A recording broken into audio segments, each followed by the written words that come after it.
Yeah, I'm here. What's going on, bruh? What's up, dude? All right, hold on. Hello. There we go. We just need a moment to get this all sorted, ladies and All right, gentlemen. we're all good. I wasn't expecting anyone to have a webcam, so just threw Yeah, I me just off thought a it would little be bit. better. I thought I it would think be a it's lot good. better. Say what's Yeah. up to Ven, boys. Let me get this thing out here. Is Jack and Wiz here? Yeah, hey. What's going on, Jack? Oh, nothing much. Wiz, you here? Yeah, what's up? What's going on, man? All right, so basically, guys, this is NG Red. This was the team that competed in the North American Regionals 2016. Unfortunately, Kubzy's not with us today, but Kubzy's their Resto Druid.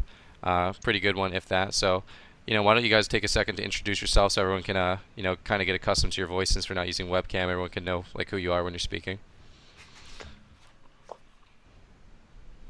I'll go first. I'm Samiyam. I'm the mage for NG Red, and I started playing around MOP, like the middle of MOP, and became a bit better towards the end of MOP, and started playing a lot in Warlords of Draenor, and yeah, played throughout Warlords of Draenor for a long time, and qualified with my teammates Jack, Roastyz, Wizk, and Kubzy, and we attended the North American Regionals in 2016. Pretty lit, bro. Okay, I'm Roastyz, or Jack, most people say, and I was the rogue for NG Red, and I guess everything Sam said, and then I played in BlizzCon 2015 too with Kubzy and Wealthy Man instead of Sam. I'm Wizk, I'm the Shadow Priest, and I started playing at the end of Kata, start of MOP, and I got pretty good in MOP, but I didn't go to any lands then, and then I quit in WAD and came back towards the end of WAD, start of Legion, and played at regionals with my team, NG Red. Okay. Well, guys, this is NG Red. Ven, you got anything to say? No, I know all you guys. I've had the opportunity to hang out with all of you. I think this is cool because I know some of you guys stream, but this is a good opportunity for other people to sort of get to know you a little bit better. So me and Cdew obviously want to talk a lot about WoW with you guys, but also some stuff in your personal life as well. Like we'll start with you, Sam. What besides World of Warcraft? What are some other things that you're kind of into? Like, do you play any other sports? Did you, like, what else do you do with your free time? And when I was younger, I used to play baseball and football, but as I started playing WoW, I started to not play sports anymore, and I just started playing WoW like 24/7. Like, it was all I could think about. So I feel you on Yeah, that I'm one. sure we can all relate with that, right? I used to run cross country, and WoW definitely took over for a little bit, and here we are. yeah. Yeah, the esports era kind of took over the regular sports era. So yeah, I totally understand that. That's cool, man. It's been. What got you ahead, into dude. WoW, Sam?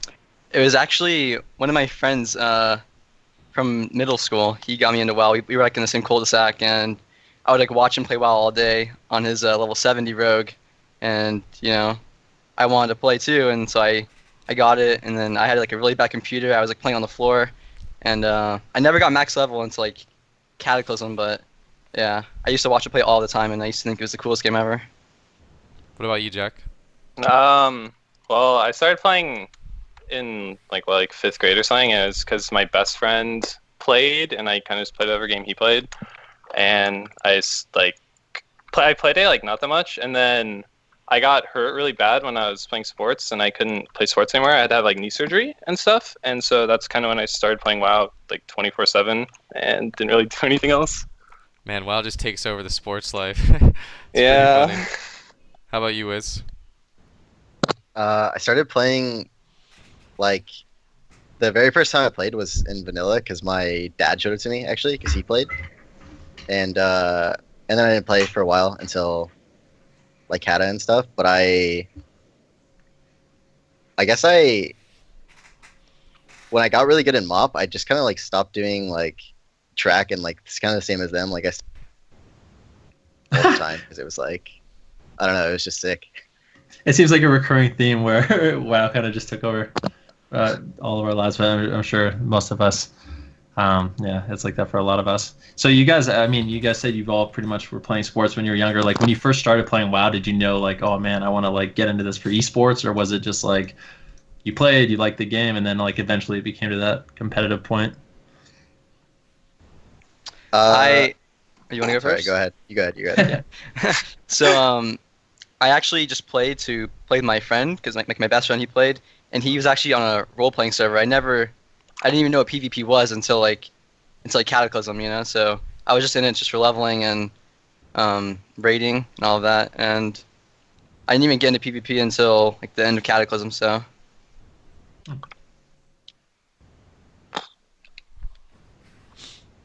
Anyone else? Wait, what was the question?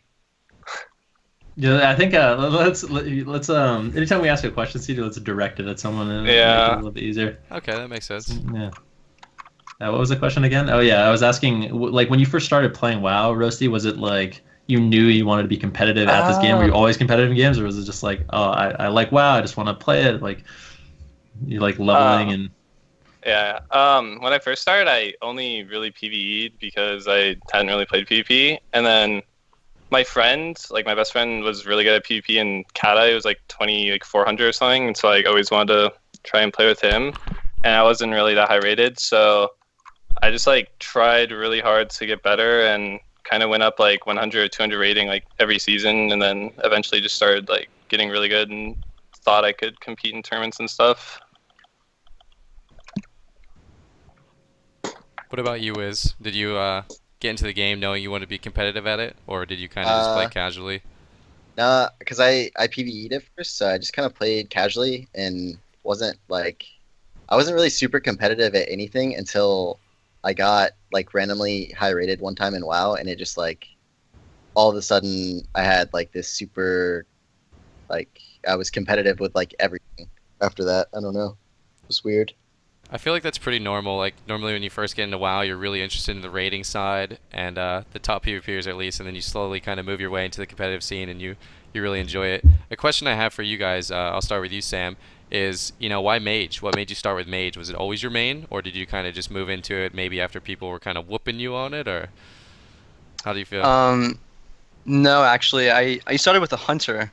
I was a Blood Elf male hunter as my first class. Blood Elf. And yeah, and I didn't actually know what I wanted to play, and I kind of tried every class, and I got a feeling for every class, and I found out like Mage, wow, this is a really cool class. I polymorph, I have deep freeze, I have counterspell, and it's just like it seemed like as a mage I could control the whole entire pace of the game if I wanted to, and that to me felt really cool. So that's why I played Mage. That's pretty cool. How about you, Jack? Well, I started playing twos with my friend, and he was a mage, and I played warrior back then. And it sucked really bad, like warrior mage and twos. And then I kind of just started playing rogue because rogue mage is always good kappa. And then I just no kappa no kappa. And then I just really liked playing rogue because you can kind of control the entire pace of the game and stuff like that. So just kind of stuck to rogue and never really played anything else. It's pretty funny. Both you guys kind of had the same mindset back then, and now you guys are on the same team, and it just meshes very well. How about you, Wiz? I started out playing warrior, and I used to watch like PvP videos and all the time at like the end of Kata. Like literally all day long, I would just watch PvP videos, and I watched a bunch of videos of like Jamili Shadow Priest, and I was like the biggest Jamili fanboy. So that's what made me start playing like Shadow Priest. I just loved it from then on.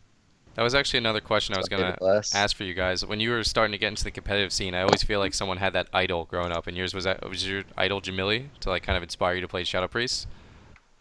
Yeah.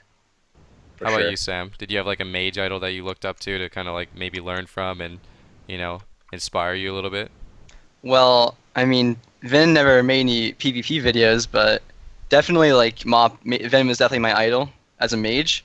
But in general, I would say for sure Snuts. I mean, a lot of people probably know that. I play with Snuts all the time in MoP, and he really helped me grow as a player. And yeah, definitely Vin and Snuts for sure. I see how it is. 2 out of 3 amigos, huh? Sorry, dude. How about you, Jack? Did you have a rogue idol? Kinda. I guess I really liked Kuna's, all of Kuna's videos, and I like Miralol too. So kind of just like E-Rogues. The European rogues, huh? None of those US rogues did it for you. Yeah. Oh, that's pretty funny. So sort of build on that question a little bit. I know for me, when I was like getting into the competitive scene and like trying to really grind rating, the first like serious team I had was with Happy Minty and Soda, and I played with those guys forever.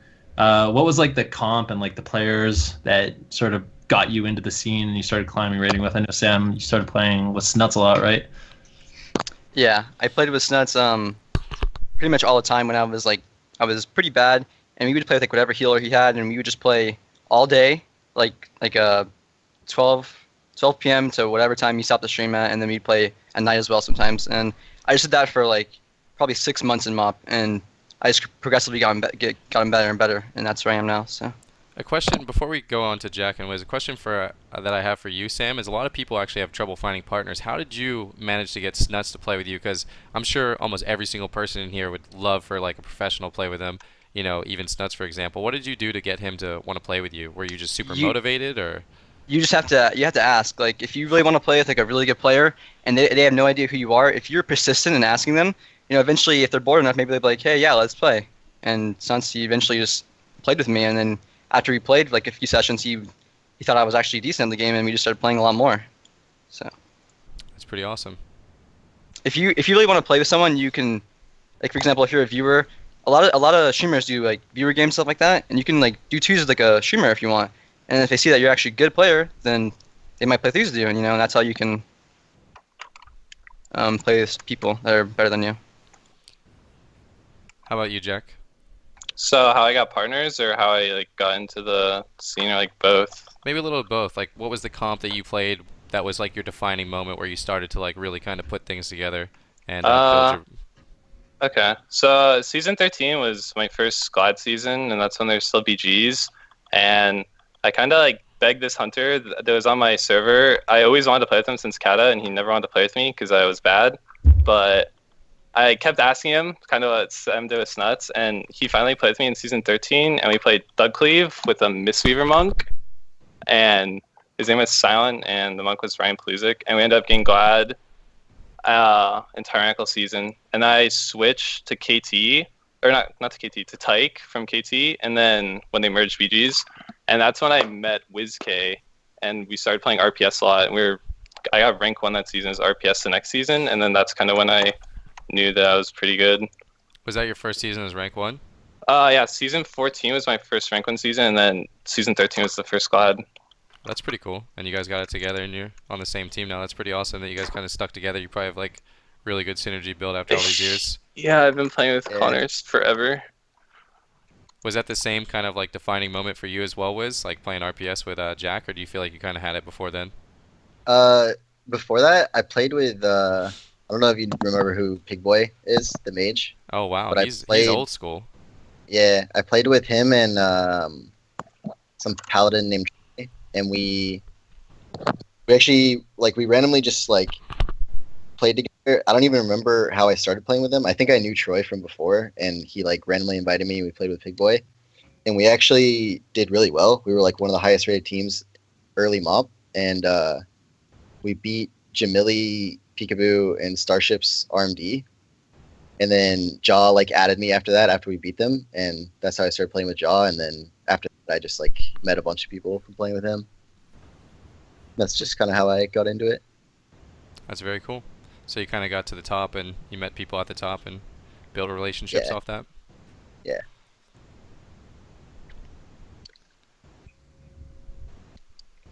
All right. So moving into like regionals here, I know this is pretty late coverage. I feel like there's a lot that goes on at regionals that maybe people, don't get to see necessarily, and everyone gets to sit home and criticize, like, why would they play this comp? Why would they make that decision? And, it's really hard. This is the first year that Blizzard actually enforced a timer. What was it, 2 minutes or something? You had 2 minutes, and if you didn't give them a map, if you didn't give them a comp, you're actually just, you threw the round, basically. One of the questions I had for you guys was, Jack, Kubzy, and Wealthy Man, what was the name of your team in 2015? We're Juveniles, and we got on Cloud9 for BlizzCon. So I guess we're Cloud9. You were Cloud9 for BlizzCon in 2015, and you were the only North American team that actually made it into the semifinals, if I remember correctly. So you went the furthest distance for NA, and you were actually the first team in Qualifier Cup #1 that made it out this year. Do you guys kind of feel like that painted like a red target on your back at regionals this year? Do you kind of feel like people went to that tournament saying, like, if we can't beat this team, we're not going to make it? I think people definitely thought we were a really good team, and I thought a lot of people kind of just like assumed we would make it through because we had like so many good players on our team. But we got like a pretty good amount of practice for the most part for the teams that we thought we were playing, so I didn't think it was that bad. I feel like it puts more pressure on you as like a team and as a player to like have such great standings and then go up to tournaments. You know, do you feel like there's so many people expect so much out of you? Yeah, when me, Kubzy, and Ultiman went to regionals in 2015, like no one knew who we were, and everyone thought we were just gonna get like destroyed. And it was so nice to just like have no pressure at all about winning or anything. And then we just went in there and destroyed everyone. And then when I got to BlizzCon later that year, everyone was kind of just like, oh, this team like won North American regionals. They're just gonna like own everyone and everything. And there's like so much more pressure, and I don't know, it's like different. I kind of like when no one expects you to win, and you just go in there and do whatever you want.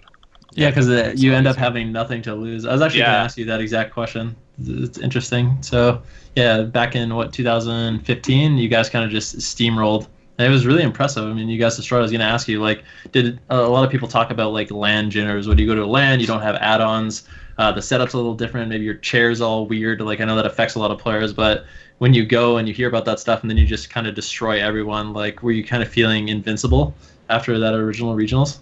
Yeah, it felt so good to just go in there and just beat every single team. Like, I was really nervous at first. We were practicing before we went, and we tanked like really low. We were the 7th seed going in because our rating was so low on ladder, and we just had like really bad Q session. And then we just thought we were gonna get destroyed and like go 0-2 and not win a single game. And then after we won the first game and the second game, it just like got a lot of confidence and just started beating everyone. I guess, I don't know. Yeah, it's very impressive. Not many teams actually go up to their tournament as their first tournament and just get first place. So, you know, definitely pretty awesome. How did you feel going into regionals, Wiz and Sam? Because I knew this was your first tournament. Did you feel confident? Do you feel like, you know, it's hard for you to kind of base it off other tournaments because you don't know if you practice enough, you don't know if you're preparing right, you don't really know like the techniques to make sure you're doing a good job.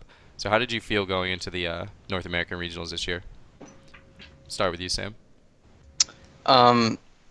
Well, after we found out that we were on the other side of the bracket, then I started to get a little bit nervous. You want to go into a little bit of detail for that? Because I don't think a lot of people understand exactly what happened. Sure. So we pretty much practiced for the comps we thought we were going to play, and it turns out we were on the opposite side of the bracket. So we didn't have much practice against the teams that we actually played against in the regionals. I mean, the Australian team, we didn't really give too much thought into that team because we thought we were just going to beat them 3-0. And they were actually really good this year, or last year. And if we beat them, we were going to play against Tempo, I believe. And all we did was spam Arm Palmiers. We would play Arm Palmiers against Rokup's team all day, literally all day and all night. And I actually played Ret too, and we were going to Ret Rogue into them. And then I forget the third team we were going to fight to qualify. I think it might have been you guys. But we pretty much thought we were going to destroy the Australians, and then we were going to just play against Tempo and beat them in Arm Palmiers. But it turns out we were actually on the other side of the bracket, and after we lost to the Australians, we played against Soar, and we had no idea what we were going to do into that because we didn't play against any of their comps at all. We went into that series. Every game was the first time I'm fighting each of their comps. So. Right. Wiz, how did you feel going into the North American regionals, kind of knowing that you were like basically the backup, like the last line of defense, knowing that you were probably only going to be brought in for counter comps? Do you feel like that puts like extra added pressure onto you? Because normally if you were going to be brought in, it was because you're kind of like down and you needed to turn the series back over. Yeah, felt like I don't know, I felt like I was nervous like before the games, but like in the games I didn't really feel it. I actually felt more nervous like watching my teammates play than I was when I was actually playing. But definitely being like the countercom person was like put a lot of pressure on me for sure. Yeah, I could see that. Fortunately for me, I've never been put in that situation. You need a healer for every game, so I'm told. So luckily for me. Yeah.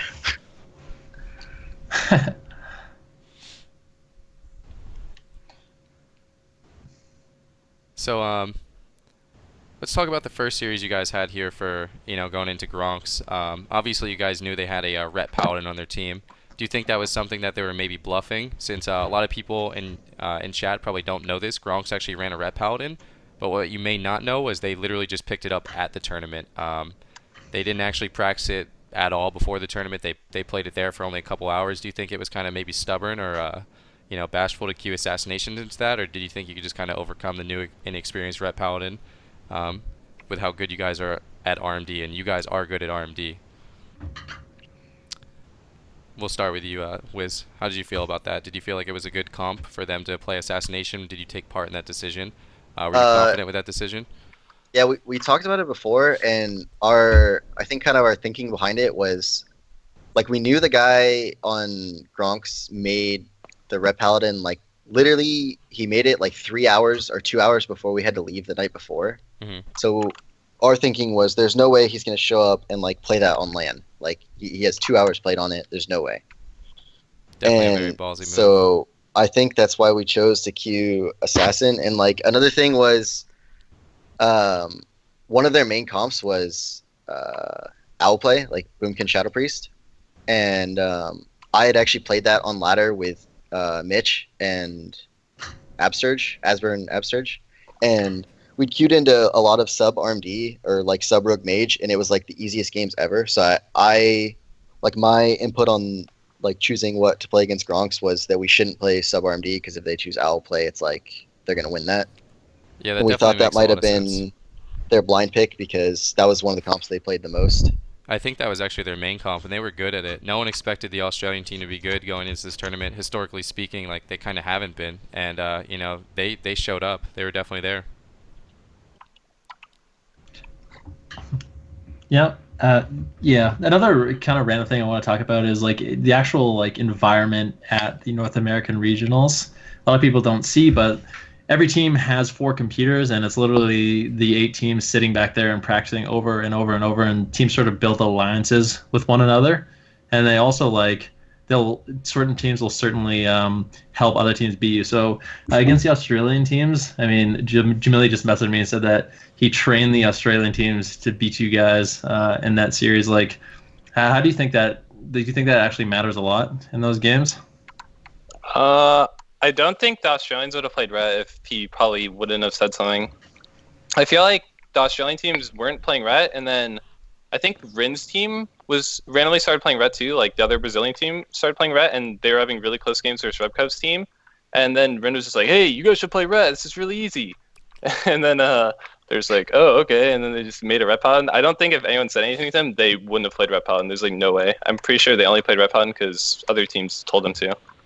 Yeah, I've been in those situations before. Teams are like trying to sabotage you and get you to lose to like teams you normally wouldn't lose to. It's very frustrating. So, did you guys know that they were doing that before those games? That they actually helped them practice? We played a few games in War Games versus the Gronks, and they were playing Ret Paladin, so we kind of knew they had a Ret Paladin.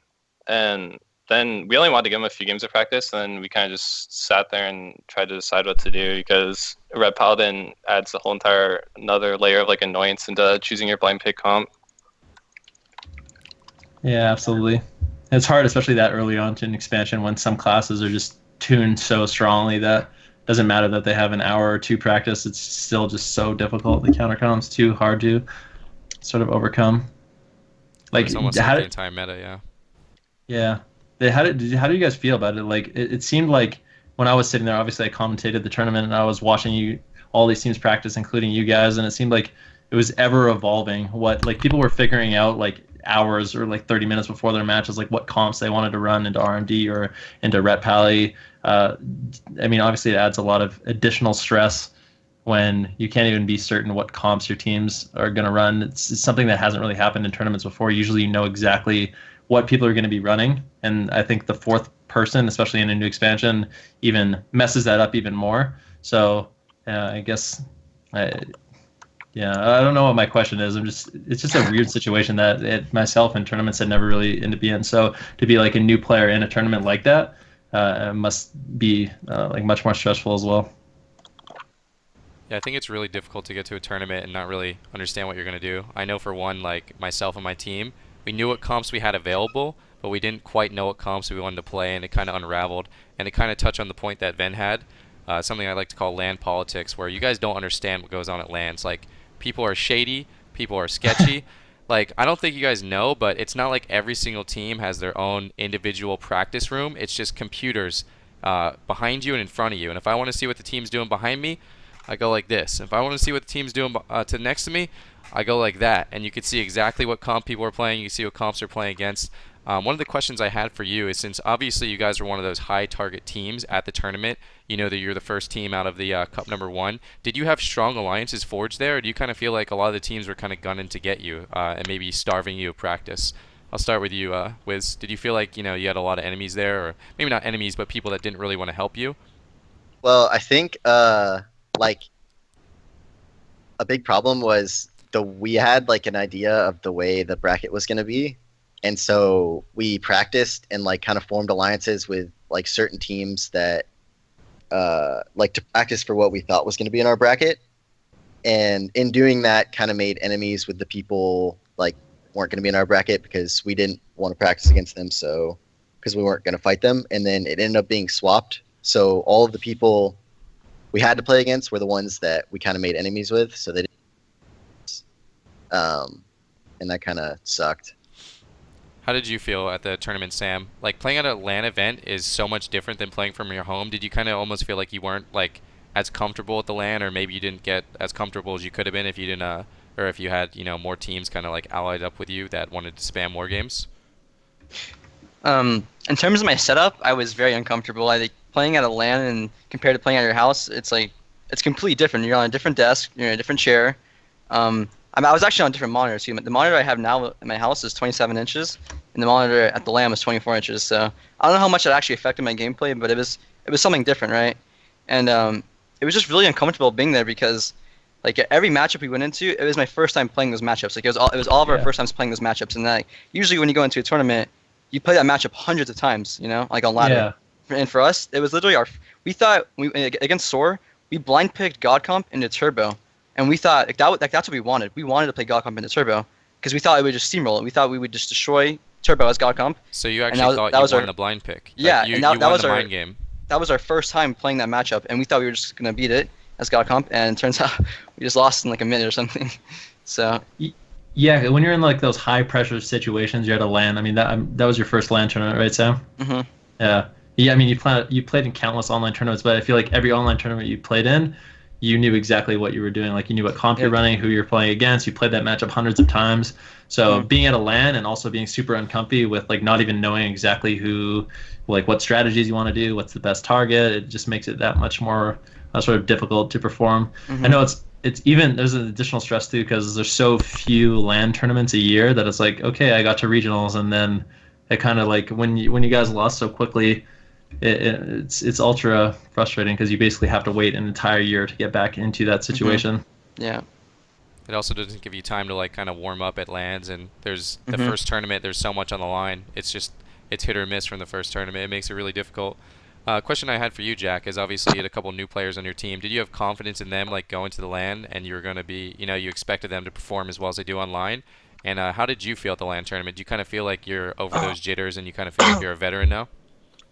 Yeah, I mean, after the first LAN at BlizzCon stuff, I wasn't really nervous at all in 2015, so going into this one, I really wasn't that nervous either. And I had a lot of confidence in Sam and Wiz. I don't know, they're both just like really solid players, and I didn't really see them messing up too bad. And you can't really blame them if they do, I guess, because some people just get nervous. But yeah, I had a lot of confidence in like everyone. Just wasn't really like concerned about anyone messing up and playing bad.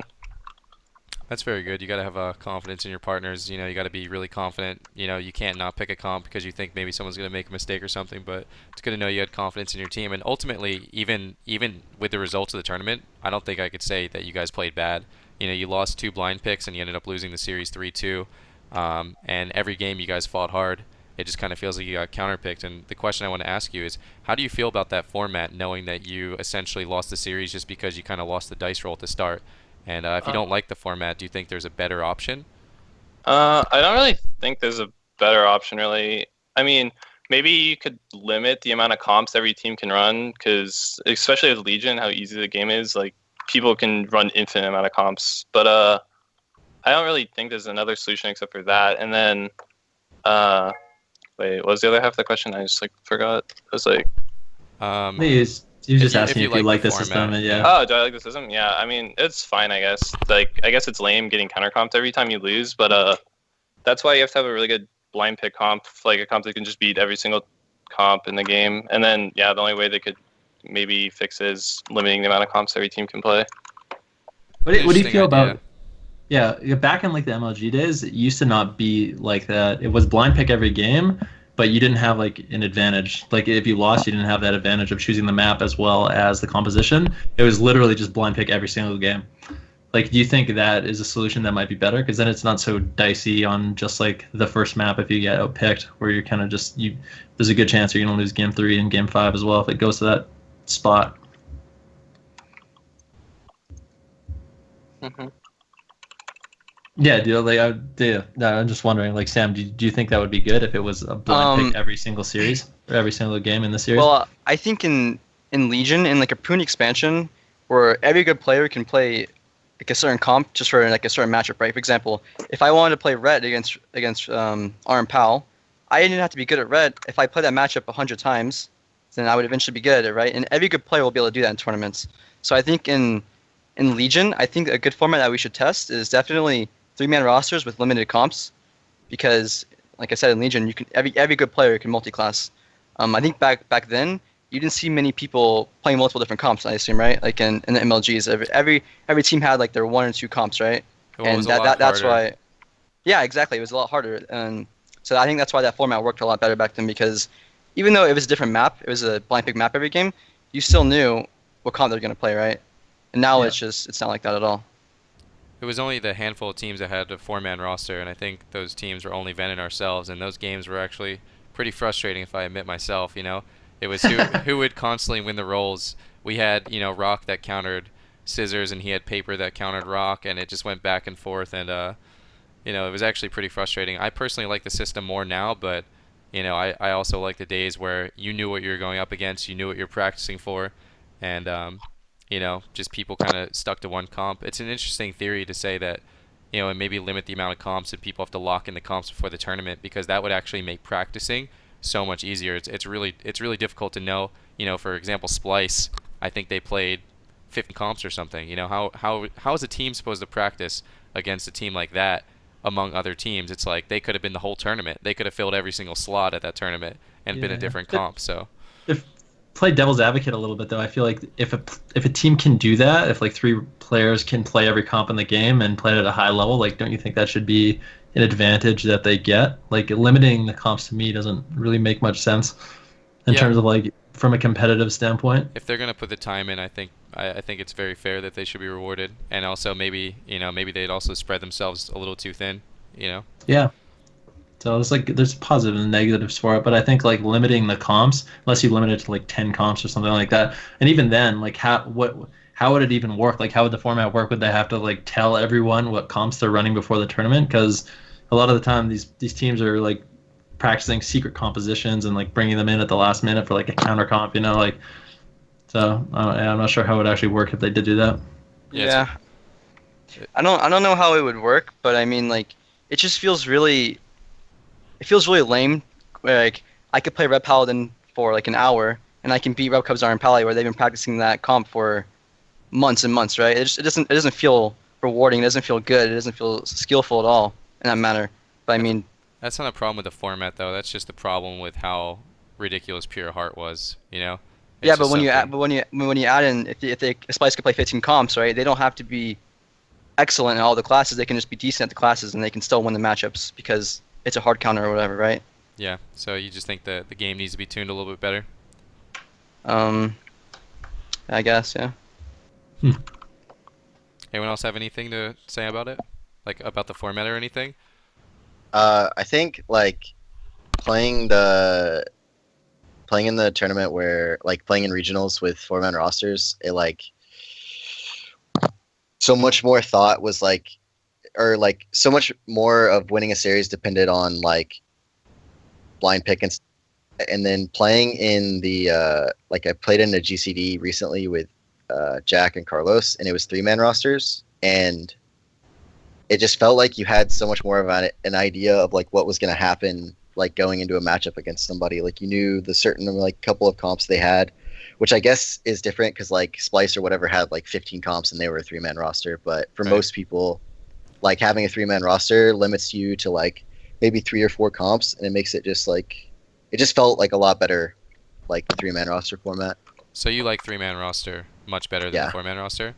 Do you feel like as a Shadow Priest you are maybe more limited with partners, like than, for example, a Mage or a Rogue? Do you feel like that hurts your ability to actually find a team, or do you still think it's a better format even with that? Well, I think that really comes down to like what like how the class balancing is, because like I actually had this discussion with somebody else. Like last patch, everyone was talking about how like every single team is going to want me because Shadow Priest was so good. Like Shadow Priest, Mage, like God Comp, and RPS were like so strong. And like now it feels like I just lose to every Rogue Mage, and like no team would want a Shadow Priest. Right. So I think it really just depends on like what the patch is. But it also, like if 3-man rosters were a thing, I would just probably learn more classes than just Shadow Priest, which is what I'm trying to do now. Yeah. A question I have for you, Jack, is you've been to a regionals in BlizzCon with a 3-man roster, and you've been to a regionals now with a 4-man roster. Do you like, which one did you prefer more, and did you also feel severely disadvantaged when you only had that 3-man roster going up against 4 people? I actually think I liked the regionals in BlizzCon a lot more because none of us multi-classed really in WoD. Gordy or 3-man played Ellie Shaman, and Kubzy played like Paladin. So, I mean, we could play RM Pally instead of RMD or something. But, so, like, going into every single matchup is just like, yeah, we're just going to RMD. Yeah, we're just going to RMD. Might as well just RMD versus team, like, practice RMD versus everything, you know? And then, if we're going into, like, regionals this year, Sam is, like, crazy multi-classer. So, he plays, like, 4 different classes at least on our team. And so, we're just, like, thinking of all these, like, other comps we can play. And, like, we should practice this and that and that and that and that and that. And it was so much easier back when we were just like, yeah, we're just gonna like play RMD. And it's like I kind of like 3-man roster more if you just have like a solid comp that can beat everything. Like in WoD, RMD just kind of could beat every single comp, so it's like nice to just have one comp and only worry about playing that. But is that, I feel like that's a sort of a side effect of RMD just being like such a well-rounded comp. Like that in that expansion, RMD literally had a chance against everything, right? Like a good chance. There's not many comps that could beat it. And so if you're a team that doesn't, I guess, yeah, you're kind of just screwed at that point. But if you're a team that doesn't run something like RMD, then the 3-man roster can be hard. But I guess, like we're all saying, in Legion, it's a lot easier to multi-class, so there's really not that excuse. Yeah. When BlizzCon this year was a 3-man roster, and they didn't run RMD. So yeah, I think it's really nice to be able to run that one comp and just like be a specialist at it. You guys obviously play at like a super high level. Better than most teams, or better than almost all teams. So it's nice. It was cool to see you guys sort of always fall back on that comp, and like we always knew exactly what you were going to run, and know that like you were going to do a really good job with it.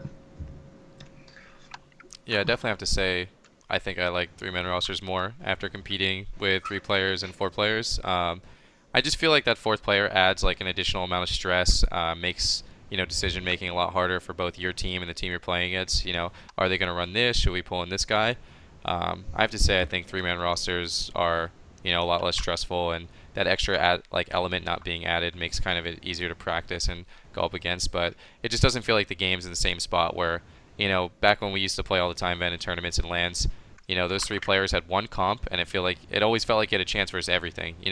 Maybe some teams had an edge, but it felt like there was like a counter play, or you just like switch your healer or 1 DPS, and then you had a chance again. Yeah, it didn't need to be like a full like reformat or rebuild, and it's kind of a shame to see the game where it's at now, where I think the game could still be like that in some situations, but it's so easy to multi-class now where why put yourself at a disadvantage where everyone could just log on a new class and be relatively good at it and go for the complete counter. But one of the questions I also had for you guys was, Sam and Wiz, this was your first LAN tournament. Did you kind of expect it to, go the way it did? Did you expect the environment to be the way it was? Like, what were your thoughts about it? And, is it something you guys are still interested in going to in the past? Because, I feel like a lot of people expect LAN tournaments to be a lot different than they actually are. So what do you guys think about that? I'll start with you, Sam.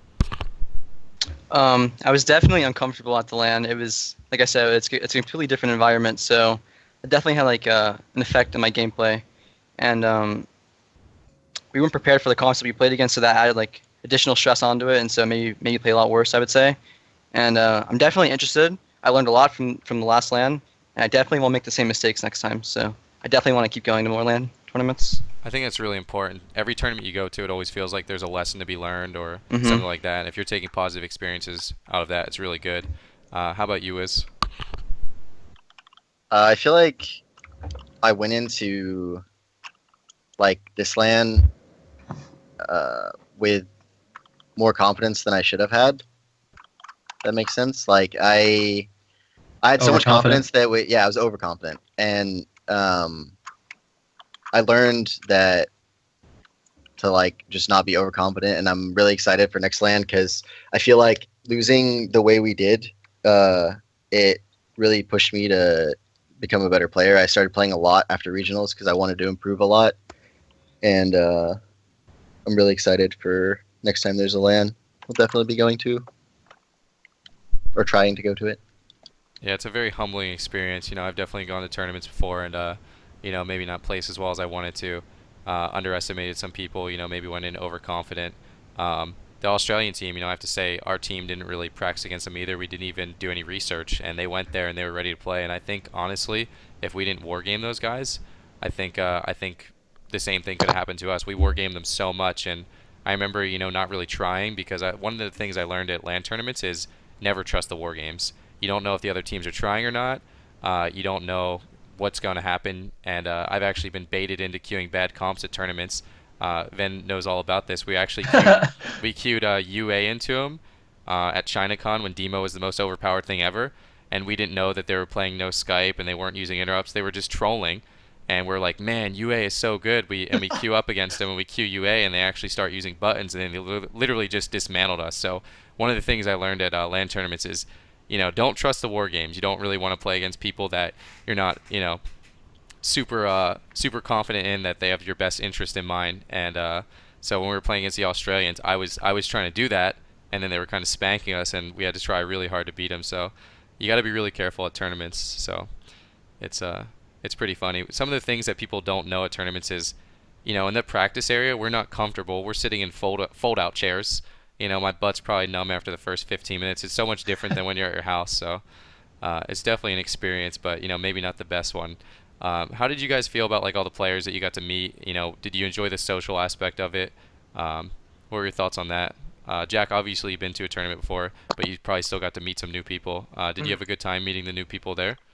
Yeah. I usually don't really have a problem with any of the players of the tournaments. I get along with them all pretty well. So, I mean, just hanging out with all of them and meeting people for the first time is obviously pretty cool because you play against them so much online and stuff. It's always nice to kind of, you know, put a face to the player. Obviously, in today's day and age with streaming and stuff, you kind of know what people look like. But it's always nice to, you know, get to meet some people. What about you, Wiz? I think it was really cool meeting all the people there because from MOP, I had kind of like an ego and I would shit talk a lot of people. So there was a lot of people there that were not a huge fan of me, but after meeting them in person, like one person, for example, is Evangeline, the Rep Paladin. Me and him never really liked each other, but after meeting him in person and like talking to him at regionals, we like play threes sometimes now and like we're cool and stuff. And it was cool meeting other people too. So that was really cool. Yeah, I can definitely second that. You know, I didn't know how it was going to go for me meeting Ja. Everyone, you know, probably thinks of us as like mortal enemies and stuff, but it was a pleasure meeting him. He was a really nice guy in person. You know, he'll still give me some shade every once in a while. That's Ja. You know, can't expect anything less out of him, but you know, it's just meeting the people in person. It just feels like you get to understand them more. You know, their attitudes, their personalities, and everyone's been there before, Wiz, where, you know, maybe they said some things they didn't mean, or, you know, maybe they did mean at the time, but they kind of been humbled since the experience. It's just with where we're at now in WoW, everything is so publicized that for us players like maybe me and Ven, when we used to do that, you know, it wasn't on stream with 2,000 viewers and stuff. I've definitely shit-talked people back in the day, but, you know, the only person that knew it was the person I was whispering and stuff like that. So, everyone comes like a long way as a player, and definitely maybe has too much ego at one point. I've been there before, and it takes a couple L's to kind of be humbled out a little bit, and maybe meeting some players and becoming a much like nicer, positive person. But I think almost every top player has ever been there before. Have you ever shit talked anyone, Ven? Like, have you ever been like raged and maybe threw some shade someone's way? Shaking his head no. I've never done that my whole life, dude. Never. Absolutely not. How about you, Sam? Did you enjoy meeting the people, or maybe did you ever feel like you're too egotistical at one point or anything like that? At the LAN, I actually talked with like everyone. I think it was really fun meeting everyone. I would chill with like Rub Cub all the time. We're really good friends online. So, and Wealthy Man and I actually used to have like a bit of a rivalry in MOP, and at the beginning of WAD. But at the LAN, we're just chilling like the whole entire time together. So it was really fun to meet everyone, and there was like no bad blood with anyone, to be honest. It was all in good fun at the LAN. Yeah. Another question I have for you guys is like Cdew was saying, you go to this tournament and you see all these people that you've been playing with for such a long time. Is it hard to sort of stay focused with your eye on the prize and like make sure you're practicing to actually win the tournament? Because you're there for the tournament, but at the same time you have this opportunity to hang out with all of these people that you haven't seen and you want to like socialize with and do whatever with and hang out with them. Was it hard at all for you guys to like stay focused as a team and stay grouped up as a team? Like, do you regret maybe hanging out and taking it easy a little bit too much, or do you feel like you did a good job? Sam? No, I think we definitely had our eye on the prize for sure. I mean, we made sure that like when we were in the practice area, we weren't socializing. We were definitely practicing. The only time we were actually being social was when we were not practicing, and we were practicing like both days until we got there, until we had to leave. So. Yeah. Yeah. Well, I know just for myself, like I've had experiences in the past at tournaments. I don't know if Cdew's ever had this as well, where like maybe you stayed up a little too late and you wake up and it's like game day and you're tired and you're just not feeling it. So you slam energy drinks and then all of a sudden you're way overhyped and you just play bad. And I don't know, just sort of taken out of your element. So it's good you guys were able to sort of stick with it and didn't have to deal with any of that. Yeah. Honestly, yeah. Go ahead. I've definitely been there before where, I've had some regrets at the tournament, and I don't know if you've seen it, Sam, but I actually take my tournaments really seriously. So when actually Sam went up to me and introduced himself, like he's like, "Hey, I'm Sam." I said, "Sit down. You're the enemy."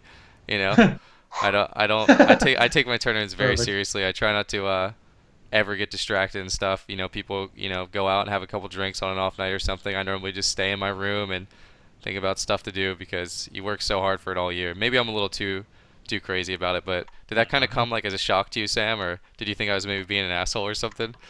No, I mean, I definitely know like the type of player you are, and I knew there was like no bad blood between us or anything. I know you were like you're very focused. I mean, you guys were the first team there, I'm pretty sure, to start wargaming. Like as soon as I got into the venue, you were like wargaming the Australians already. Like you were the first team there like wargaming, and you guys are like already screaming and everything, and I knew you took it really seriously, and I had no hard feelings about that or anything, because I knew at the end of the day you're playing for the win. So it was nice to meet you, by the way. Yeah. I look forward to meeting you again, hopefully. Yeah. Any last questions you have here, Ben? I feel like we kind of like wrapped up the regionals for the most part. I have some more questions. I mean, we talked a lot about regionals, talked about a lot about like, now we know more about what sports you guys were into and your competitive nature. But like, how has like the support been from your family? Because I know at times it was difficult for me with like my I guess real life friends and my family with just how much I was playing World of Warcraft. Like, do they mind? Like, are you guys in school right now? Do you work, or is it just like full time World of Warcraft practice? Let's go. And like, how do your parents support you with that, Sam? My parents are very supportive of me, but I actually had the luxury of doing online schooling. I told you this at regionals, Vin, and so yeah. I mean, I was pretty much always on the computer, and I would ditch my friends a lot to play WoW, but I mean, they would get over it, and eventually stop calling eventually. Eventually, I would play on the computer more and more and more, and I'd only go out sometimes, but hang out with my friends. But I mean, yeah, my parents are very supportive of me, and like I said, I had the luxury of like being on my computer all the time while I was doing school. So. Right. What about you, Roastyz? Was there any moments where your Um, parents were telling you to get outside? Yeah, I think my parents were really mad the first tournament I went to because they didn't really know that you can win money or anything from this. And I was like, yeah, I'm not gonna go to class for like 3 days, and I'm gonna go to California and stuff. And they were like really mad. And then I won, and I got like a decent amount of money. And they were like, oh, okay, yeah, you can keep doing that. That's fine now. And now they like support me, and they don't really care as long as I like do other stuff too. Like obviously other than play. Was that a big moment for you, where you could be like you kind of like made it, like you finally like turned your like passion into something that you could do for like Yeah, money? yeah, it felt like really good to like obviously it feels good winning and stuff, but winning and be able to like make money off of it is like way better because I didn't have to worry about like instantly going home and getting a job and stuff, you know. Yeah. Make money or fun. Oh yeah, the chats. It's all about money. It's all about money. Well, at the end of the day, you need money to live, right? So if you can take your passion and earn a living at it, it just makes it that much better. Of course. What about you, Wizk? You got support from the fam, or do you have any pushback with you going to tournaments and stuff? Like, did your parents watch you at the tournament? Yeah, they kind of they weren't very like happy about me playing so much. So like I was going to a LAN and like it was getting paid for, like my hotel, my flight, and everything. And then like after that, they were super supportive and excited about it, and they all like sat around and like watched me play my games like on the TV and everything. Like they pulled up the Twitch stream and all that, and they were super excited about it. It was cool. That's awesome. I actually think that was such a good question because when I first started getting into it, you know, my dad hates video games. He still hates video games, and I remember specifically him saying computers aren't meant for video games. So it's always interesting to see like you know what the families say about it. He was a console player. No, he doesn't want to play anything. He's just not interested in gaming. But I remember my first tournament was I just turned 18. It was in Germany, and my dad, you know, needed so much extra information from Blizzard for me to even be allowed to go on this trip. I was like, you know, he was emailing like someone from Blizzard, probably the esports guy, saying like, "Where's my son going to be staying? I want to know this. I want to know that." He thought it was fake. He thought I was legitimately getting kidnapped. He thought I like won some sort of online contest and I was getting flown out for no reason. But I feel like, you know, today with Twitch and stuff, it seems like, I wouldn't say more natural, but it seems like it's more publicized. People, you know, realize that gaming for, you know, a full-time living or whatever is actually a real opportunity and stuff. But it became cool. Yeah, it's a real video thing. games became cool. I don't know. It's come a long way. It really has. Awesome to be playing games and doing what we do at this time. Are you guys? I mean, you guys. I assume you guys are going to be sticking together next year in tournaments. Do you guys still plan on like playing all four of you together, or just going to see how it plays out? What comps are good? Like, are you guys happy with how your team has been doing so far? Have you guys been practicing a lot, or are you kind of just waiting for like more tournaments to be announced? Roasty. Sorry, go ahead. Well, it's kind of hard to tell right now because like they're doing decent amount of balancing changes. So like for all I know, I could wake up one day and Mage Rogue is just the worst comp in the game. Probably would never happen, but it could happen. And then like if Shadow Priest Rogue is good, I'd obviously play with Connor. So I mean, if I had a choice between playing with like a Mage and the Shadow Priest, like Sam and Connor would both be like my first choices probably. Yeah. Does it ever scare you when like the comp you play is always in the limelight as being like overpowered? Like, are you ever worried that you're just gonna get like gutted one of these days and you're gonna have to play something else, or is it just kind of whatever at this point? Yeah, I feel like Rogue Mage is actually probably gonna get nerfed sometime. I mean, everyone's like always complaining about it, and it seems like really over the top right now. So I would assume before the next qualifiers, Rogue Mage will not be like as insane as right now. There's probably like no way it'll just stay how it is, right? I mean, well, we're hoping that it gets nerfed, but I mean, obviously the players that play it don't want to get like get nerfed into like, you know, terrible. Yeah, good players can still run it, but not every single like 2400 team is like scary as like frick. You know, I don't know. It seems like every Rogue Mage is like the same right now. It just feels like it's all damage. That's why, you know, it doesn't feel like you could differentiate yourself. Everyone's just doing the PV rotation.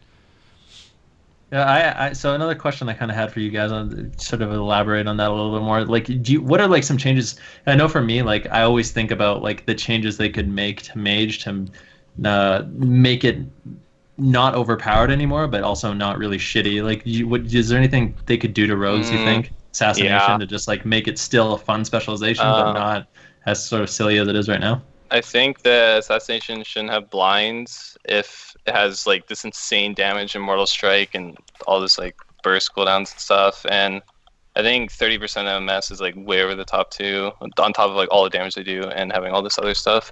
So I don't know. I mean, I feel like it wasn't as bad when it didn't have blind, and then you just like wake up one day and then it's just has blind on top of having everything else. It's just like way too much.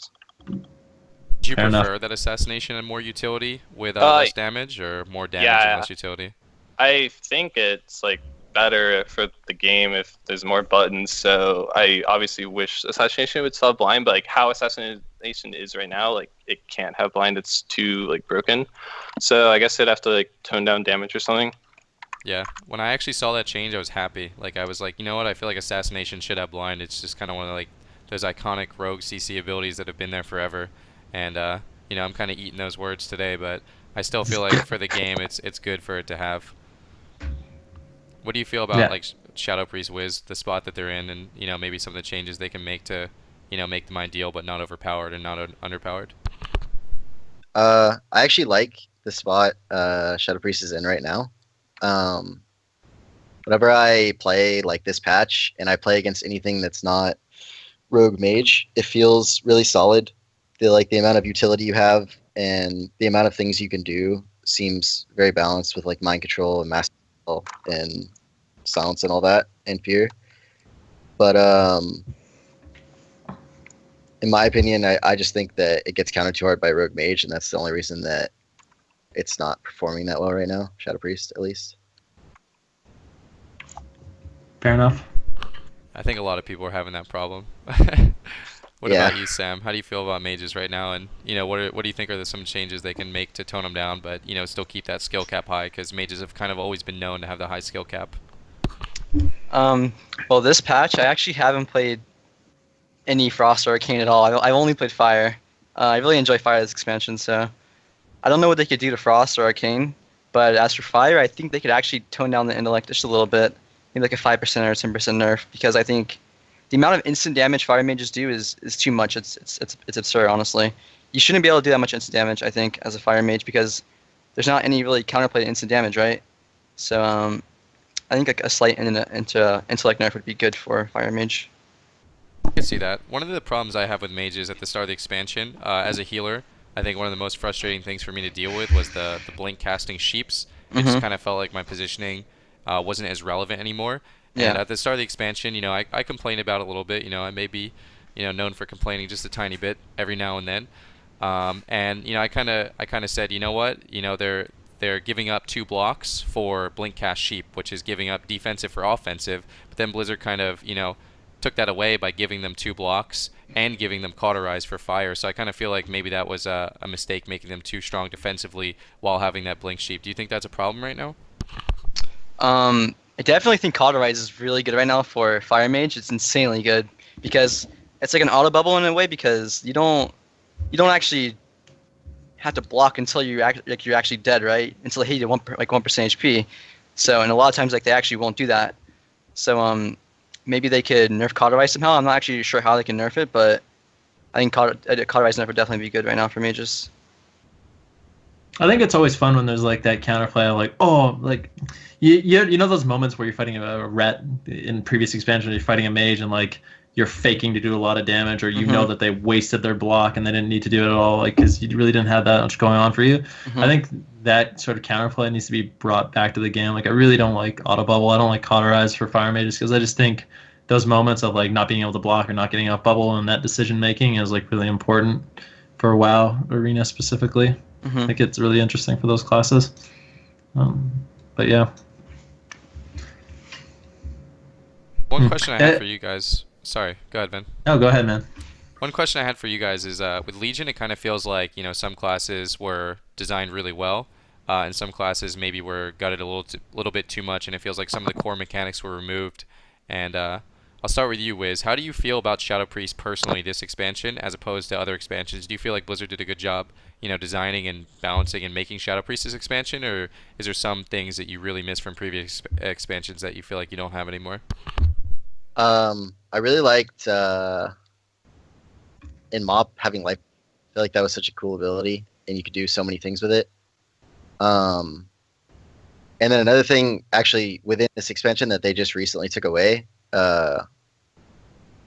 was Siphoning, being able to shield it. I feel like that was such a good, because you have to choose Life Swap or Siphon, right? And I feel like that's it's really good to have things in the game like that where you choose something often. And, really sad they took that away. Hopefully they bring it back. You could also just like make Siphon have a little bit more HP, so you can't just poke it and kill it, right? If it had the equivalent of like a powered shield and health, then that'd probably be a good change. Because it's kind of silly that it just dies instantly. The global that the priest has to use to actually consciously make the decision to shield it, and also then they don't get the shield themselves, is just kind of one step above a lower rated player. True. I'm gonna go with you, Jack. Now I'm sure you're probably you got some thoughts about Subtlety Rogue and maybe even Assassination. So if you don't like the spec and you think, maybe Blizzard gutted a little bit too much, what do you think they could do to change it? Because personally, I feel like most classes are only, a handful of abilities away from being, what I would say, really, really, successful. As Wiz said, he was missing Life Grip and Shield on Siphon, and if he had those two abilities or was able to do those two things, he would feel like, Shadow Priests are basically perfect in his eyes. So, what do you think about Rogue this expansion? Well, the thing I really like about Rogue and every other expansion is you just have this insane burst like once a minute, and if you set up well, you can just like instantly kill someone. And now Sub Rogue is kind of just like DPS bot. You don't have any burst cooldowns. Like you have to choose Cold Blood, which is your only burst cooldown, and it hits like your highest move hits like 200k.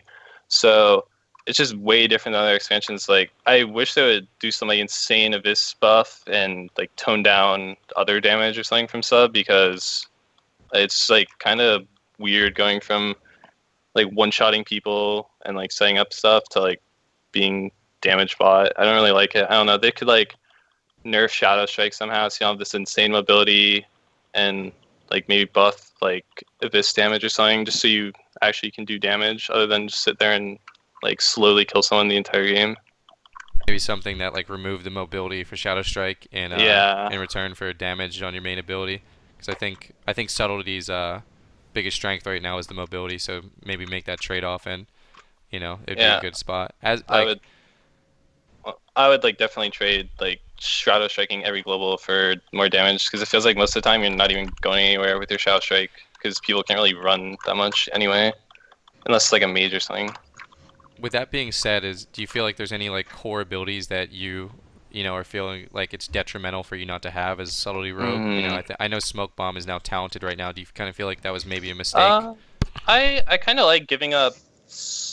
Like you lose the Shadow Crest, which is 30% cooldown reduction on all your moves in Stealth and Dance for Smoke Bomb. So I mean, it's a good trade-off. Like you have to give up like 45-second cooldown on Artifact and Cold Blood and it's a 1 minute cooldown then instead of 45, and you get Smoke Bomb.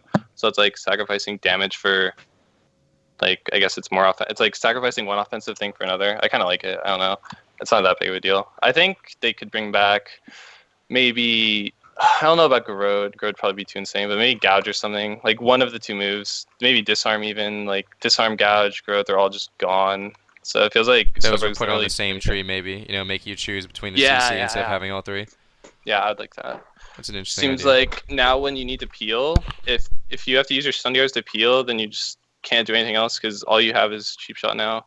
Before you could like gouge stuff or like silence people to stop them, and then use your stun yards to go offensive. But now it's kind of just all you have is stun yards, so it's kind of lame. It feels like the rogue skill cap is like way lower than it was in like any other expansion. Yeah, I could totally see a world where Gouge, Garrot, and what was the other one? Disarm. Gouge, Garrot, and Disarm were put on the same tree, and obviously I think they would need some balancing issues where Garrot has maybe a cooldown. Maybe Gouge makes you lose combo points on your target, so you can't like focus Gouge and off target and then kidney the target you're killing and things like that. I could see a world where that works pretty well. You choose between the CC depending on like the comp you're playing, which is ultimately like what the PvP talent should be doing. You're picking the best PvP talent for the situation you're in. But how do you feel about Mage so far, Sam? And how about you, Ven? What do you think could be done differently? But I'll start with you, Sam. Well, when I played Frost, I haven't played Frost at all this patch, but whenever I did play Frost before, it felt like you didn't really do anything outside of Ice Storm, and I don't really like that playstyle as mage. It felt like I would only do damage when I had Ice Storm up with Glacial Spike, and that was about it. I was like a potato after that. It felt like. I really like mage whenever you'd build up all your procs and then you would release them. Like that felt really good to me. And I also miss defreeze as well, but what are you gonna do about that? And I really hate, as I don't know about Arcane, but as Fire and Frost, there's just one tree that's dedicated to AoE damage. And I really hate AoE damage for this game. I feel like it's so bad in PvP. Like just my Frost bolts and my Fireballs just break CC all the time because of it. And it's really frustrating when that happens. But for Fire, I like Fire right now. Like I said, I think Fire is really well designed in this expansion. I didn't play it in WoD, so I don't know. But as for Frost, I really don't like how I would just only do damage with Ice Storm up and it was just like Glacials. I felt like it was really easy to counter, and it wasn't very fun either to me, at least. So. But I also like how they brought back Temporal Shield. I think that was great. In WoD, I think you played Flame Glow. I don't remember. It's been a long time, but there was like a passive, and I really don't like passives for the game either. I like Tim Shield being back because there's a lot more skill involved with it, right? Instead of a passive. So. Yeah, you should try out the new Frostback. It's actually a lot of fun. It's kind of like that. You like build procs, and Ebon Bolt does a whole bunch of damage, and you use Frozen Orb to like get a whole bunch of procs and do burst. Like it's really interesting. The only time it sucks is when you play against a Fire Mage, because then you just lose because Fire Mages are so good. It seemed like the new Frostback was like built around Orb. Is that how it is still? It just doesn't. Yeah, Orb and Ebon Bolt. Sound very appealing to me. You know, just like only do damage when you have Orb up. It doesn't. No, you do damage with your Comet Storm does a lot of damage, your Ice Nova does a lot of damage, Ebon Bolt does a lot of damage, does an unbelievable amount of damage. They changed the way like how fast your flurry moves, so you can actually like Ebon Bolt, get that Brain Freeze proc, Brain Freeze, and get the flurry off and it actually shatters and you can Ice Lance into it. So yeah, I knew Ebon Bolt did a lot of damage. Ebon Bolt and Orb. Ice Lance is a fair bit as well, right? When you have Orb up, obviously. Yeah, it's good. But yeah, it's just hard when you fight a Fire Mage because they're just so strong. Right now, especially in mage matchups. One thing I kind of, although it's so good for mages, I kind of think Prismatic Cloak is way too good. Definitely with 2 blinks, right? That's why I don't like Shimmer at all. I think it should have an ICD. I feel like Prismatic Cloak should have a cooldown, so you can't just like do it over and over and over with your blinks. Do you think it would need a cooldown if there wasn't 2 blinks? Or do you think it'd be perfectly balanced with 1 blink? I feel like I couldn't play the game as a mage. Like I don't know how you feel, Sam, but without 2 blinks, I don't feel like I could play the game right now with how it is, with how certain classes are. I feel like there's just a lot of mobility this expansion. You don't have any. Well, the thing is, like you're blink casting for polymorph. That's how you get polymorphs. Like, yeah, that's what you have instead of defreeze now. It's Shimmer, it's blink poly. Do you think the removal of deep was good? No. I do. Yeah, I think it was good. So we can disagree there. Yeah. The reason I think it was good is because I feel like it made mage gameplay way too scripted.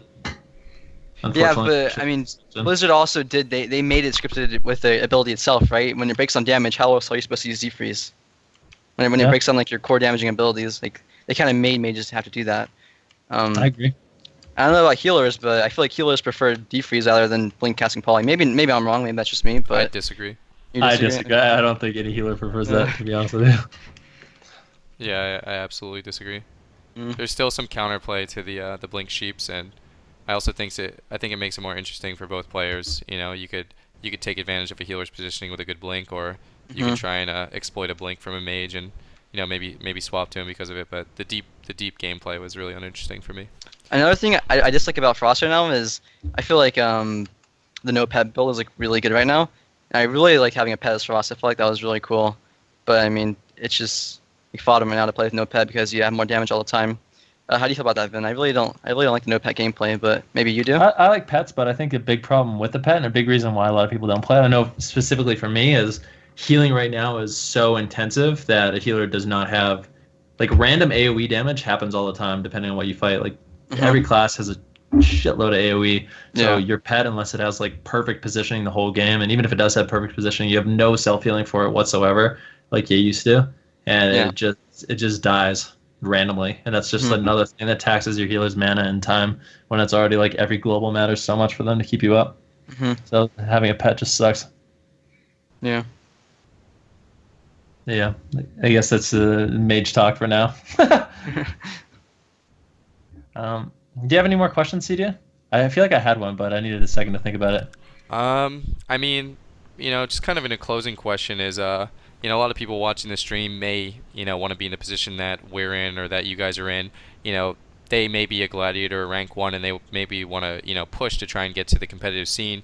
What's some advice you guys can give out there to get these people that are maybe so close to the competitive scene to push them over the edge to maybe get them to a tournament? And I'll start with you, Wiz, because you're one of the newer players here, and your first tournament was last year. What do you think are some of the steps that these players can take in order to kind of make it to this pro scene? Honestly, playing a lot, because the more you play, the more you're gonna queue into high-rated people that have been to tournaments or going to tournaments, stuff like that. And that's basically how I got picked up for with my team that I went with. I just played on beta so much that I queued into them a million times or played with them in times, and they just saw I was good that way, and that's how I got picked up. So I think just playing a lot and queuing into good people is the best way to get into the competitive scene. How about you, Sam? Definitely playing in online tournaments, right? I think GCD is probably the best way to break out into the competitive scene. Because a lot of the pro players, they'd all agree that ladders don't really mean much anymore. You can play pretty much any comp. You can play you can dodge, you can Q dodge all the time. Snipe teams just to get rank 1 on ladder or whatever. It doesn't matter anymore, I feel like, ladder. So definitely getting known. A good way to get known is by playing in GCDs if you wanna do that. And if you actually win a GCD and you're completely unknown, because all the best teams are gonna play in GCDs pretty much. So if an unknown team wins GCD, you're pretty much gonna be known just from that one GCD, Yeah, I think that's great advice. I think a prime example of that last year was Asper, Faloria, and Majidin. I Yeah. feel like they kind of dominated that GCD scene for a while and built a name for themselves. Mhm. How about you, Jack? I don't really know other than just playing a bunch because that's kind of all I did. So that's how I got known. I just played a ton every single day and not maybe not playing only the Fathom comps, because I know a lot of people, if people get high rated, say is Fire Assassin, Arm Power, now everyone's gonna be oh, you're only high rated because that comp's just completely broken. So maybe trying playing comps that aren't completely broken. I try to play every single rogue comp whenever I can. So just doing stuff like that, and if you're high rated is comps that aren't good, then other people are just gonna automatically think you're good. Fair enough. I also think that gives you a better aspect of how the game may work when you're not playing something completely broken. Give you a different a different view on the game. Mhm. You remember your question, Vin? Yeah, it's kind of a stupid question, but I'm gonna ask you guys anyways. What I know for me personally, right now, Demon Hunter is my least favorite class. I just want to ask, if there's any one class in this game that you wish was removed or that you've never had to play against. Let's start with Wiz. Assassin Rogue. Not Assassin the class, Rogue? just that one spec. Okay, fair enough. Absolutely hate it. Yeah. Okay, well, if you said Assassin Rogue, I'd probably say Resto Druid, because I love playing RPS with Wiz and stuff, and it feels like the only thing that's unbeatable for RPS is Resto Druid, so I actually hate playing Resto Druid more than any other class in the entire game right now. What is it about them that you hate so much? Just feels like when we play Sub Rogue Shadow Priest into them, they actually they have to just not be playing their character for a minute for us to win. It's just the healing touch spec. Yeah, it takes so long to kill anything. It's unreal. I play versus people that barely play Resto Druid, and it's insane. Our Shaman will be completely doomed. The Druid will be 80% mana or something, just sitting there spamming healing touch. They get out CC for 1 second, they instantly top everyone. Well, that's only for RPS at least, though. And that's the comp I kind of play the most, so I hate playing Resto Druids in general. So we got Rogues, Assassination Rogues, specifically Resto Druids. What about you, Sam? What class do you want? I don't know. For me, I'd probably have to say DK or Windwalker. Windwalker? How dare you? Fair enough, man. I'm kind of surprised Resto Shaman weren't on that list. I know they're not overpowered this expansion, but it feels like they've always just had such a disruptive toolkit that most casters just kind of load them. But I guess Tremor's gone now and things like that. But yeah, how about you, Ven? What do you think is the most frustrating class for you? Assassination Rogue probably. I play a lot of double DPS2s, and when I fight a Demon Hunter, it's just the dumbest thing I've ever done or played it against in my whole life. But Assassination Rogue in threes, I think is really frustrating. I don't ever enjoy playing them. Yeah. Well, I've been losing to Mage Rogue since probably 2004 or something, so that's definitely my the bane of my existence. I'll never forget that. I was a 2v2 Lord, and Mage Rogue just kind of knocked me down ever since the start. But yeah, good stuff. So this is good. It's a good powwow. Get rid of assassination rogues. Get rid of mages. That's about. Those are the clip notes, right? All right. I think definitely assassination rogues. Like if there had to be one class that had to get removed like right now, it would for sure be assassination rogues. But I mean, I play with one, right? So, but yeah, like they're the most broken for sure right now out of every class. Is that how you play, bro? Yeah. The thing is, to me, is if you took assassination rogue away today, tomorrow someone would be complaining about something else equally as broken. So, you know, I think Blizzard has their work cut out for them. It's definitely a tough road balancing this game, but you know, just little pieces at a time. I have one more question. Do you guys? So for me, I actually prefer WoW, at least as a player, when the game is like constantly changing. I don't really play in tournaments anymore, but it's interesting to me when like comps are still being discovered, and I actually think the regional tournament was a lot of fun because we saw so much class diversity and people playing different stuff. I mean, there's some classes that were ridiculous, like rep pallies. Do you guys prefer when the game is kind of like in a constant state like WoD, or do you like the constant changes and like the meta constantly being shifted and having to figure out what comps are good? Like what do you prefer? Sam or whoever. I liked it before a lot more because I felt like going into tournaments, you just knew everything. You had so much knowledge of like everything that you were gonna do, like everything like that. Everything was every team was playing, for example, and it felt like before in WoD as RMD specifically, we had so much knowledge as that comp, and we could do so much of it against every team, right? And now it feels like you don't have to have that same amount of knowledge. You don't have to have like the hours put into that one comp. You know, you can kind of just put in hours into like alt comps and still do really well. And that doesn't feel very good for me, at least. I kind of liked it. I like it more when every comp is viable. Like I know in WoD there's only like 3 good tournament comps, so it's kind of like what Shatter, RMD, Turbo. But I liked it a lot more in like maybe like MOP or something. I felt like in MOP like there's so many comps that are viable. And I guess like not a lot of people like multi-class and stuff, but like I liked it more maybe in like MOP because there's like so like infinite amount of comps are so like pretty like top tier. I think I have to agree. I like when the meta is established, but a lot of teams or a lot of compositions are actually, you know, viable at that top tier. The meta when it's like ever changing is fun for like the start of the expansion, but I feel like it gets really old really quick, and I personally like it when it's, you know, completely established and you kind of know the strengths and weaknesses of every comp. How about you, Ven? Like I said, I like it when it's always changing, at least as like a player. Maybe not necessarily as much for tournaments. Like I think at some point before like major tournaments, there has to be like a content patch that's kind of locked in, so people can practice. But just like playing throughout the year, I like when stuff's changing. It makes it a lot more fun for me. I think viewers like it a lot more too, to see different things, right? Like, for example, if a top team is playing a new comp, like a different comp, it's probably very exciting for them to watch because they haven't seen it before, you know? If you're, like, for example, like Jack and World's Draenor, you pretty much knew he was playing RMD every game, right? Like, they knew what to expect. But now, if the meta's constantly shifting, then you'd have these teams playing different comps all the time, right? So, for a spectating point of view, it's probably a lot better. But as a player, personally, I don't like it as much. I feel like that goes both ways for that because, you know, I feel like the people that were out there playing RMD that were rooting for, you know, Cloud9 back then wanted to see that powerhouse RMD. They wanted to see those RMD mirrors. But so I feel like it kind of goes both ways. It's exciting to see something new, but it's also exciting to see, you know, those same players kind of stick to their guns and play the comp that, you know, they're known to be the best at. Yeah. I mean, I can only imagine what chat thought at this regionals when the first game my team came out was Beast Cleave, you know, Smexon on Enhanced, Nuts on Hunter, and me on a Mistweaver Monk or something. That was probably something that just kind of blew people away instead of seeing like that WLS or FLS or something. So I'm sure it was fun to see at the same time, but I guess it could kind of go both ways. Yeah, absolutely. Do you have any more questions, Cdew? I think that's it. You know, thank you guys so much for being on the the first podcast. I hope you guys enjoyed it. Do you guys have anything else you want to say? Maybe shout out anyone? Any last tips or advice for any of your fans out there?